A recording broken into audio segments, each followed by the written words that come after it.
Bismillahirrahmanirrahim. Assalamualaikum warahmatullahi wabarakatuh. Alhamdulillahirabbil alamin. Alhamdulillahilladzi arsala rasulahu bil huda wa dinil haq liyuthhirahu 'ala dini kullihi wa kafa billahi syahida. Asyhadu an la ilaha illallah wahdahu la syarikalah wa asyhadu anna Muhammadan abduhu wa rasuluhu la nabiyya ba'dah. Allahumma shalli ala sayyidina Muhammadin wa ala alihi washabihi ajmain, amma ba'd. Qala Allah Ta'ala fil Qur'anil Karim, a'udzubillahi minasyaitonir rajim. Bismillahirrahmanirrahim. Ya ayyuhalladzina amanu kutiba alaikumusiyam kama kutiba alal ladzina min qablikum la'allakum tattaqun. Wa qala aidan ya ayyuhan nas kulu mimma fil ardi halalan thayyiba wa la tattabi'u khutuwati syaiton innahu lakum aduwwun mubin. Shadaqallahul adzim. Alhamdulillah sekalian, bersyukur kepada Allah atas segala kenikmatan yang diberikan sehingga pada hari ini kita semuanya bisa merasakan dan bisa bersama kembali bertemu di bulan Ramadan yang mubarak ini, dan Bapak Ibu sahabat semuanya diberikan kemudahan oleh Allah SWT. Bapak Ibu sekalian, alhamdulillah pada kesempatan saat ini kita akan memberikan sebuah kajian singkat yang berkaitan dengan puasa dan kesehatan. Bapak Ibu sekalian, di antara manusia di dunia ini mungkin ada orang mengatakan tidak ada orang yang sehat, tetapi ternyata ada satu manusia agung yang sehat. Siapa itu? Adalah Rasulullah SAW, di mana beliau pada masa hidupnya dari usia 0 sampai 63 tahun sampai 65 tahun, beliau ternyata hanya sakit 2 kali. Mungkin tidak jauh beda dengan kita, ya, yang sakitnya juga 2 kali, tapi bedanya Rasul itu selama hidupnya, tetapi kita juga sakitnya sehari 2 kali, ya, pagi mungkin sakit, siangnya sembuh, sore sakit, malamnya sembuh.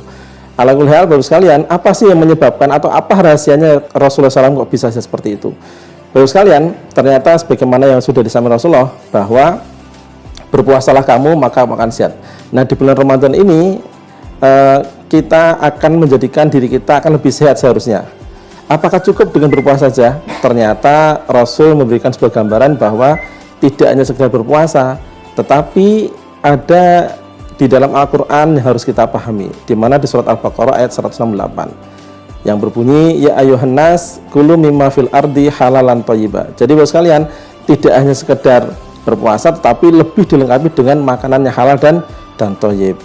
Bapak sekalian, ada beberapa makanan-makanan sehat yang seharusnya kita konsumsi dalam rangka untuk menguatkan diri kita, untuk menguatkan imunitas kita di bulan Ramadan ini, sehingga kita berpuasanya akan semakin fresh, berpuasanya akan semakin baik dan semakin kuat, tidak loyo, tidak lemah, tidak seperti kebanyakan orang ketika kita berpuasa habis sahur tidur, azan zuhur bangun lagi tidur kembali, nggak seperti itu.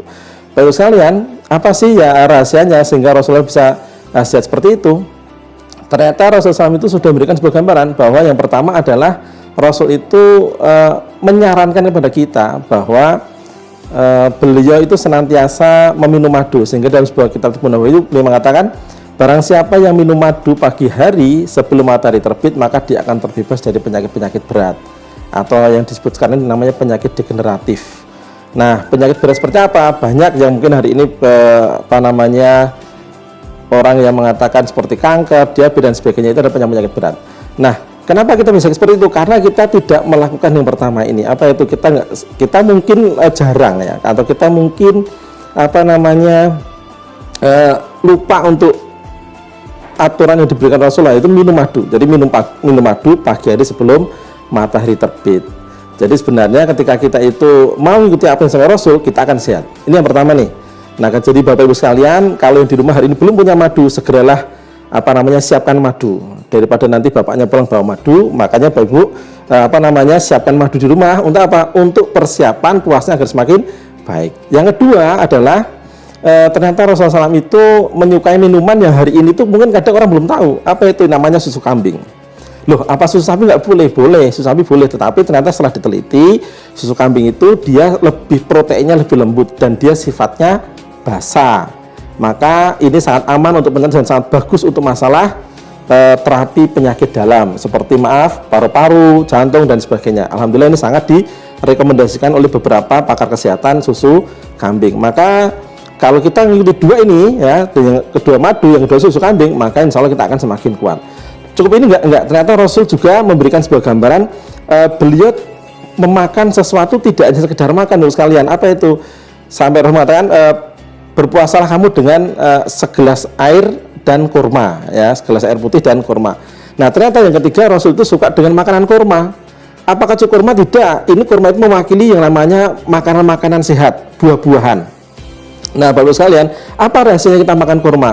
Kalau hari ini banyak orang yang makan kurma itu menunggu puasa, menunggu bulan Ramadan, seharusnya kita itu makan buah kurma tidak menunggu Ramadan. Ya kan nggak mungkin ada pada saat bulan Ramadan. Sekarang sudah banyak yang namanya sari kurma. Ya, sari kurma sudah banyak sekarang, kurma menjadi sari kurma. Bapak sekalian, ternyata setelah diteliti, kurma ini mengandung yang namanya antidot atau anti racun. Sehingga kalau ketika kita minum atau makan kurma, maka sebenarnya tubuh kita itu akan dibersihkan dari racun-racun yang ada dalam darah kita. Makanya kalau hari ini, maaf nyun sewu, kalau ada orang-orang yang lagi terkena demam berdarah atau dia mungkin trombositnya turun, maka salah satu yang direkomendasikan dokter adalah dengan minum sari kurma. Ini yang ketiga. Maaf sekalian, orang Jawa biasanya, atau kita lah, bukan Jawa lah, kita ini kecenderungannya kurma itu sunahnya, wajibnya gorengan. Nah itulah, jadi kita tidak-tidaknya itu harusnya tetap mengikuti sunnah dulu. Saya itu sunnah, ya benar, gorengannya kan wajib. Nah itu misalnya sebenarnya sunnah kita itu adalah di kurma dan air putih dulu, meskipun nanti kita makan yang lain, tapi ikuti sunnahnya dulu. Yang keempat, ternyata Rasulullah SAW itu juga kenapa kok badannya sehat, para sahabatnya juga sehat, karena beliau mengkonsumsi makanannya tidak asal makan juga, dan memasaknya tidak asal masak. Beliau menggunakan yang namanya minyak zaitun.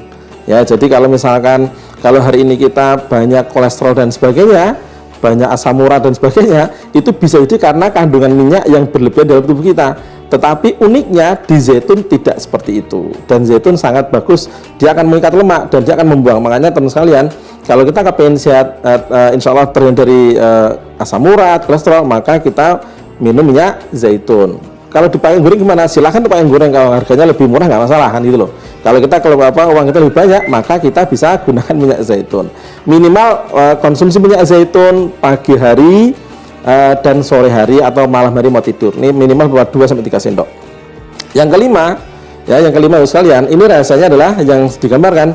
Yang kelima itu ketika Rasulullah SAW sakit, kalau 4 tadinya adalah makan orang sehat. Maka ketika Rasulullah sakit itu, ternyata Rasulullah SAW itu sudah memberikan gambaran kepada kita bahwa beliau ketika sakit tidak mengambil sesuatu yang sifatnya kimia. Beliau mengambil sifatnya alami dari tumbuh-tumbuhan. Apa itu? Habatus sauda. Maka dikatakan habatus sauda adalah obat dari segala macam penyakit, ya, kecuali kematian. Nah, Bapak sekalian, ternyata kalau kita mengikuti apa yang disampaikan Rasul, maka sebenarnya kita akan sehat dan puasa kita akan semakin bagus, gitu loh. Kenapa? Karena tubuh kita akan semakin fresh, ya, kita akan semakin bersemangat, bertenaga, nggak loyo, nggak lemah, nggak banyak tidur. Maksudnya ada mengatakan tidurnya orang berpuasa berpahala, ya. Berpahala itu ketika yang lainnya pada ngobrol yang nggak macam-macam, kita tidur berpahala. Tapi ketika lainnya pada baca Quran, pada wiridan nggak tidur, itu nggak berpahala sebenarnya, itu malas namanya, itu kan, seperti itu. Nah teman sekalian, ini ya tidak banyak yang saya sampaikan di di forum ini, tetapi semoga ini bermanfaat semuanya untuk Bapak sekalian, bahwa kita itu berpuasa itu tidak hanya sekedar siam saja, tetapi harus mengkonsumsi makanan yang halal dan makanan yang berkualitas, halalan thayyiban. Kenapa? Setiap apa yang masuk ke dalam diri kita, maka itu akan menjadi daging, menjadi darah dalam diri kita. Ketika yang masuk makanan halal, maka itu akan menjadi pikiran yang baik dan bagus kepada diri kita. Tetapi ketika yang masuk itu barang yang haram, maka 40 hari 40 malam ibadah kita tidak diterima oleh Allah Subhanahu wa taala, sebagaimana hadis diriwayatkan oleh At-Tabrani. Nah, teman sekalian, Bapak sekalian, semoga bermanfaat kajian singkat ini. Kurang lebihnya mohon maaf. Bila taufiq wal hidayah. Assalamualaikum warahmatullahi wabarakatuh.